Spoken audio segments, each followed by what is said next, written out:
गुलाब में अनगिनत नई ग्रोथ और बहुत सारे फूलों के लिए आज मैं आपको 2 ऐसी खाद बताऊंगी जिससे ग्रोथ भी बहुत तेज़ होगी और फूलों कलियों की क्वांटिटी भी बढ़ेगी। गुलाब की जो नई ग्रोथ रुक जाती है या सूख जाती है वो प्रॉब्लम भी ठीक हो जाएगी। तो चलिए फिर देरी ना करते हुए हम वीडियो को स्टार्ट करते हैं। हेलो एवरीवन, कैसे हैं आप सब लोग। लव फॉर गार्डनिंग में आप लोग का बहुत बहुत स्वागत है।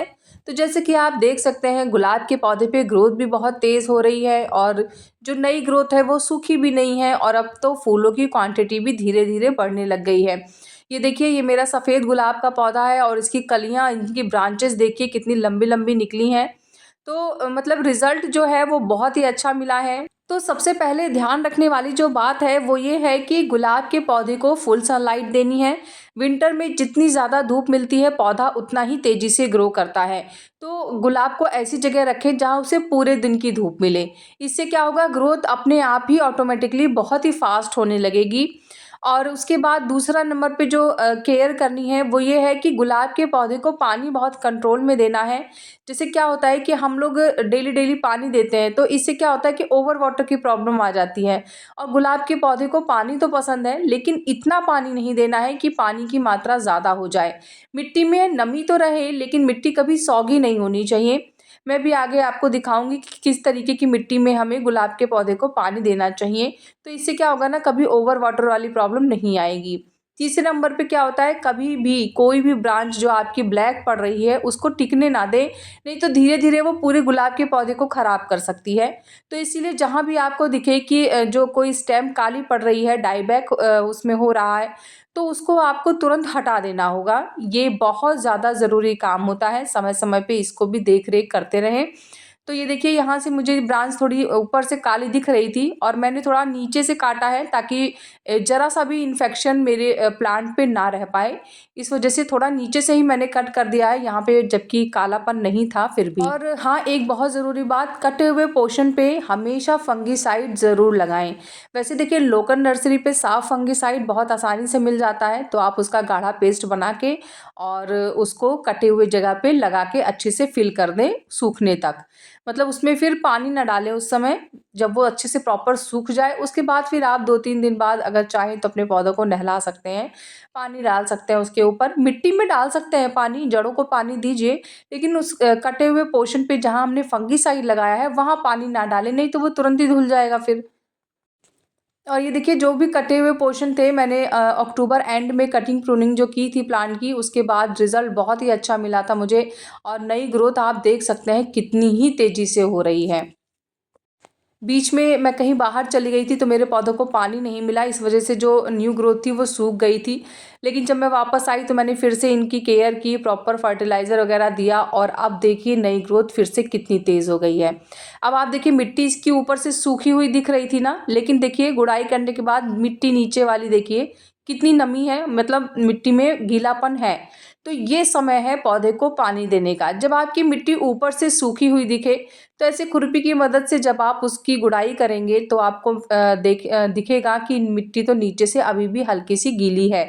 तो ये जो टाइम होता है ये गुलाब के पौधे को पानी देने का बिल्कुल सही समय है। अगर ऊपर से जो मिट्टी है वो आपको अगर थोड़ी सी गीली दिख रही है तो फिर पानी ना दें, है ना। जो मतलब मुझे लगता है मैंने क्लियरली समझा दिया है आप लोगों को।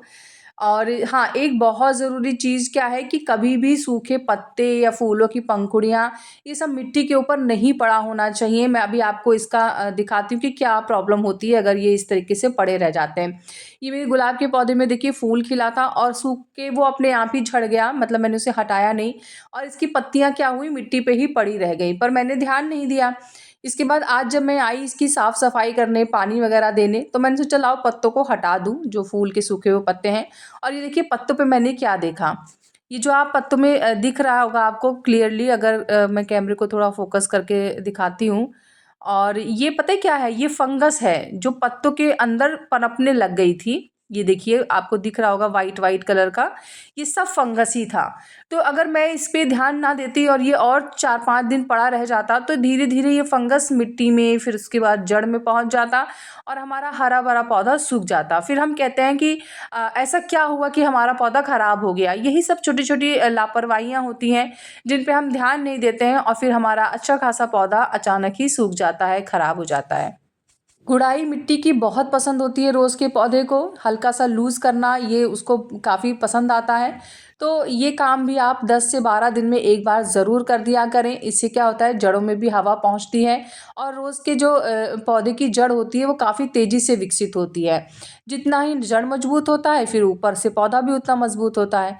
अब आप ये देखिए ग्राफ्टेड एरिया के नीचे ये देखिए ये ब्रांच निकल रही है गुलाब के पौधे की। तो इंग्लिश रोज़ में अब अगर कभी भी आपको ग्राफ्टेड एरिया से नीचे कोई भी ग्रोथ दिख रही है तो उसे तुरंत हटा दें, क्योंकि ये शक्कर होती है और जो शक्कर होती है उसमें कभी फूल नहीं आते, पर ये बहुत तेज़ी से ग्रो करती है, बहुत हरी भरी होती है, हेल्दी रहती है और हम समझ नहीं पाते हैं। बहुत से लोग होते हैं जिनको शक्कर के बारे में नहीं पता होता, तो उनको लगता है हमारा पौधा तो बहुत अच्छे से ग्रो कर रहा है पर फूल क्यों नहीं आ रहे हैं उसमें। तो उसमें यही रीज़न होता है क्योंकि वो शक्कर बहुत तेज़ी से ग्रो हो जाती है और जो मेन फूल होता है, प्लांट होता है, वो अच्छे से ग्रो नहीं कर पाता। अब फर्टिलाइज़र की बात कर लेते हैं, तो मैं 2 फर्टिलाइज़र यहाँ आपको बताऊँगी। सबसे पहले तो जो आप मेरे हाथ में देख रहे हैं, ये सफ़ेद रंग का, पहली बात तो ये यूरिया नहीं है। मैं जब भी इस फर्टिलाइज़र को आप लोगों के साथ शेयर करती हूँ, आप सब लोग मुझसे कहते हैं ये यूरिया है, यूरिया है। ये यूरिया नहीं है, ये है कैल्शियम नाइट्रेट। तो जैसे कि नाम से ही पता चल रहा होगा, इसमें कैल्शियम और नाइट्रोजन दोनों ही पाया जाता है, जो कि गुलाब की हैवी फ्लावरिंग के लिए बहुत ही फ़ायदेमंद होता है। देखिए जो इसमें कैल्शियम है वो पौधे को काफ़ी स्ट्रॉन्ग बनाता है और इसमें जो नाइट्रेट है उससे पौधे की ग्रोथ बहुत तेज़ होती है, पौधा बहुत ही तेज़ी से बुशी हो जाता है, बहुत जल्दी घना होता है। तो ऐसे में दोनों की ज़रूरत पौधे को बहुत ज़्यादा होती है। तो अगर आपके पौधे में ग्रोथ नहीं हो रही है और आप बहुत कुछ दे के थक चुके हैं, तो एक बार कैल्शियम नाइट्रेट ज़रूर दें, इससे बहुत अच्छा रिज़ल्ट मिलता है। पर जब आप अपने पौधे को कैल्शियम नाइट्रेट दे रहे हैं, तो 2 बातों का ध्यान रखें। पहली बात तो बहुत ज़्यादा सूखी मिट्टी ना हो, हल्की-सी मिट्टी में नमी हो, जैसे कि अभी मैंने गुड़ाई करके आपको दिखाई थी मिट्टी। और दूसरी बात कि बहुत तेज़ धूप में ना दें, हालाँकि इस समय तो सर्दी का मौसम चल रहा है, तो आप दिन में भी दे सकते हैं, लेकिन बहुत गर्म टाइम पे भी इसको नहीं दिया जाता है। और कैल्शियम नाइट्रेट जब आप पौधे को दें तो उसके साथ कोई और खाद देने की ज़रूरत नहीं है। इसको देने के हफ्ते 10 दिन बाद फिर आप कोई और खाद रिपीट कर सकते हैं, दे सकते हैं, वो आपके ऊपर है। इसकी क्वांटिटी का बहुत विशेष ध्यान रखना है।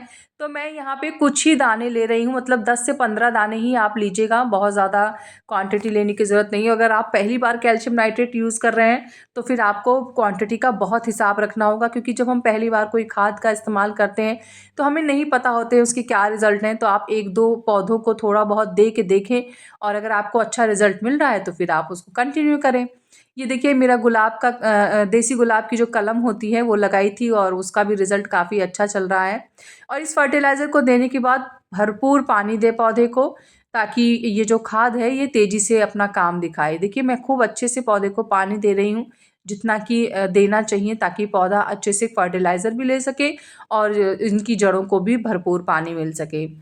इस फर्टिलाइज़र को बहुत ज़्यादा यूज़ नहीं किया जाता है, तो महीने में 1 बार आप इसका इस्तेमाल कर सकते हैं, जब भी आपको एहसास नहीं हो रहा हो कि अब आपके पौधे में ग्रोथ नहीं हो रही है, तो आपको नई ग्रोथ की ज़रूरत है अपने गुलाब के पौधे पे, तो आप इसको दे दें। उसके बाद आप देखिएगा बहुत अच्छा रिज़ल्ट मिलेगा।